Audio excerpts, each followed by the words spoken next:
Thank you very much. Let's take our seats. Thank you.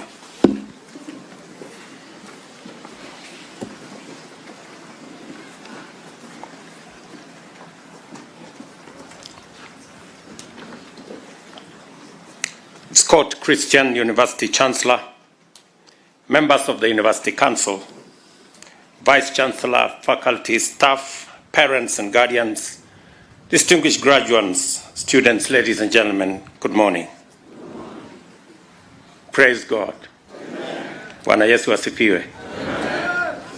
I am deeply honored to join you on these historic grounds for this momentous occasion as an iconic faith-based organization marks yet another significant achievement. As Scott Christian University celebrates its 59th graduation ceremony, it can reflect on an exemplary legacy of missionary work that has touched millions of lives, positively transformed communities, and contributed to national development. Today, we gather to affirm that by imparting knowledge and providing education, exemplifying faith through excellent work, serving people and communities, and delivering much-needed services, this institution has lived up to the vision that has inspired the theme of this event. Your choice of theme, therefore, resonates deeply with our broader collective goals of empowering citizens who will actively participate in patriotic duty of making our nation great and prosperous. I congratulate you all, starting with the graduates whose hard work, discipline, and commitment have led to your successful graduation and made it possible for all of us to share in this very proud moment. From me, congratulations. This graduation is a celebration of your dedication to the pursuit of knowledge. It is also a true testament to the communal spirit of mutual aid and benefit, the continuous love and support of your families, and the successful stewardship of the collective university community. Scott Christian University's unique and transformative potential arises from its ability to integrate the essential values of faith and service into its curriculum, distinguish itself as an institution committed not only to equipping citizens with skills and knowledge, but also to fostering robust moral grounding and a strong sense of social responsibility. At a time when our nation and the world are confronting numerous and complex challenges, institutions like Scott Christian University play a critical role in shaping the visionaries, servant leaders, and the innovators we need to secure a brighter, inclusive, prosperous future for all of us. I take this opportunity to reiterate the Government of Kenya's commitment to providing strong and reliable support for both public and private universities, ensuring that higher education continues to thrive and be accessible. It is for this reason that we have been deliberate in our efforts to resolve the financial crisis that brought our public universities almost to their knees. By 2022, you all know public universities were grappling with immense financial challenges, having accumulated debts exceeding 120 billion. Of the 40 public universities, 23 were technically bankrupt and at the risk of closure. However, the report of the Presidential Working Party on Education Reforms, led by Professor Raphael Munavu last year, recommended a student-centered higher education financing model, which we adopted. By implementing this model, the government was able to disburse 41 billion shillings in student loans and scholarships to universities within a year. As a result, our universities are now in better financial health and are on track to settle their outstanding debts within 3 years. Additionally, the Government of Kenya is implementing the Working Party's recommendation to ensure that the student-centered model transforms higher education funding to better serve all stakeholders, leaving no student behind and making university education a universally accessible good.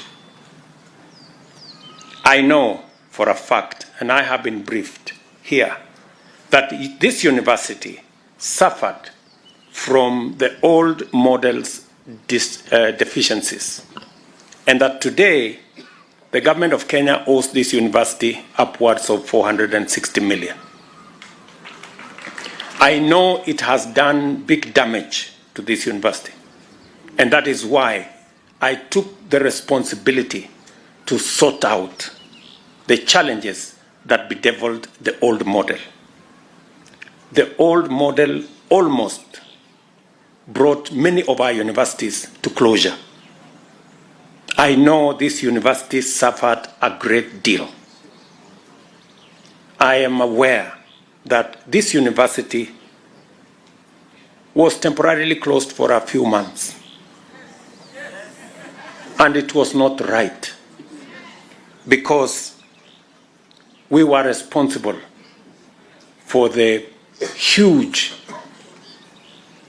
debt of 460 million owed to this university. And it is the reason why it cannot be business as usual. We cannot continue the way we have been doing before. It is not right that we continue a model that has created huge debts. And that is why I am deliberate, I am intentional, and I am focused on making sure that we have a model that does not again take our university education to where we have it with 120 billion debt. I am very clear in my mind, and I have worked with all the vice chancellors to make sure that we have a model that makes university education accessible but puts it on a sound financial footing. It is also important to confirm that all students, including the young men and women studying at Scott Christian University and other private universities, are also eligible for financing under the model and can access loans from the Higher Education Loans Board. I want the students in Scott to know, as I do all other students from private universities, that though we may not continue with government-sponsored students being sent here because we haven't paid for those who came here before, but all students that are here today, you can apply and you will be given higher education loan from our Higher Education Loans Board, so that you too can be beneficiaries. As we navigate the changes brought about by the transition to the student-centered higher education financing model, I urge universities to exercise patience and understanding with students. The spirit of human consideration is especially critical given the additional challenge posed by litigation, which could disrupt the implementation of the model. Therefore, I appeal to universities to allow students to sit for their end-of-semester examination while awaiting the resumption of full disbursements once the process gives direction on the matter. The presence of such a dynamic group of people and their remarkable achievements attest to the power and effectiveness of collective action and shared responsibility. Let us carry forward this spirit of ambitious and collaborative effort to build a Kenya where education remains a powerful tool of inclusive empowerment and a national transformation program. In this endeavor, let us take special care to ensure that no child, regardless of their background, is denied the opportunity to learn the opportunity to grow, and the opportunity to succeed. I encourage the graduates to practice the values acquired here in their personal and professional lives. Remember, knowledge will always open doors, but it is faith that will empower you to overcome social, economic, political, cultural, and technical challenges, while service to others paves the way for leadership and greatness. As Matthew 23:11 reminds us, the greatest among you will be your servant. Therefore, I urge you to be leaders who transform society, champions of integrity, and ambassadors of positive change. Whether you find yourself in the corporate world, public service, community work, or entrepreneurship, hold high the torch of Scott Christian University and let your work stand out as a shining testament to excellence, compassion, and purpose. Congratulations to you once more for this great achievement. It is my first time to be in Scott Christian University compound. And I must admit that it is an opportunity that God has given me to be here. I am clear in my mind that I am not here by accident or chance. I am here because God has determined that I should be here. And so that I can make a difference in this great university.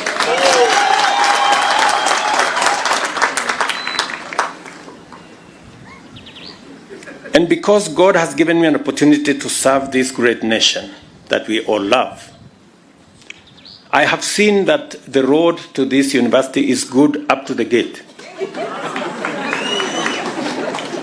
And beyond the gate, the road is different. So, the government of Kenya will make sure that all the roads in Scott are tarmac. Because that is the right thing to do. Because that is the right thing to do.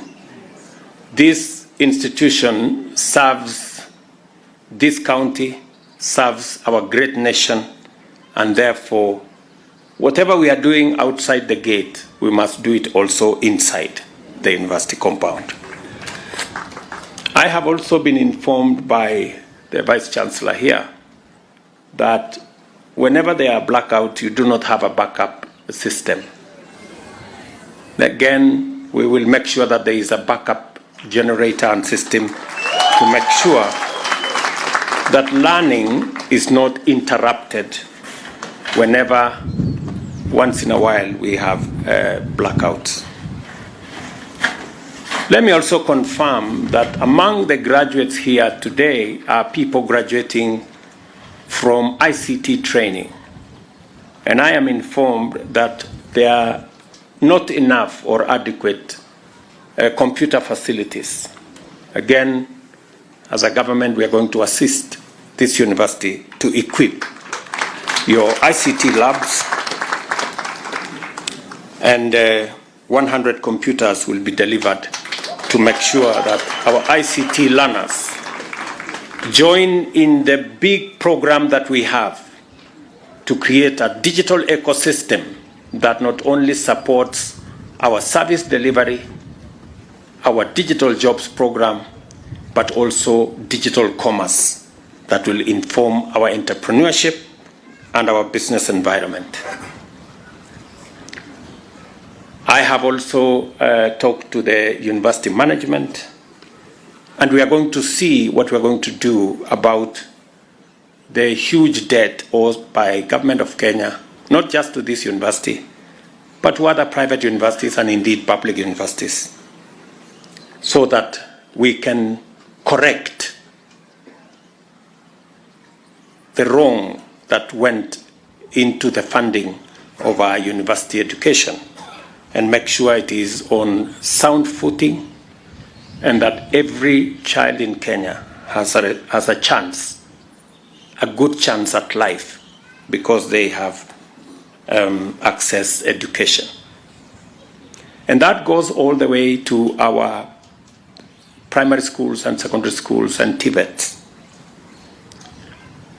We have hired almost 56,000 teachers, and as I talk to you, this month we are hiring another 20,000 teachers. And again, I know there are graduates here who are teachers, and we will consider some of you in our program. So as we do this, we must build a firm foundation for our education, because education is the greatest equalizer. It makes the children of all Kenyans, irrespective of where they come from or their financial status, all our children are equalized by education. And number two, education is what sharpens our human capital. We have the best asset as a country is our human capital, and the best way to sharpen it and make it fit for purpose is to make sure that we have the correct education, accessible, affordable, and relevant. So I am truly happy to be here. And as a member of this church, or the church that sponsors this institution, I will mobilize other members of this church, business people, friends, to see to it that we put Scott on sound financial footing. So going forward, we will sort out the challenges that face this institution. You can take that in confidence. And I want to assure the students who are continuing in this university that we will make things different, because God has given me a chance to come here. To the leadership, faculty and staff of Scott Christian University, a big thank you for your dedication to work of educating upcoming leaders and nation builders. Hongera and thank you to all the parents, guardians, and well-wishers here today for supporting these graduates in their journey and contributing in many ways to their success. Keep up the good work. I wish all of you a happy festive season, a Merry Christmas, and a happy 2025. Asanteni sana, thank you very much, and God bless you. Okay.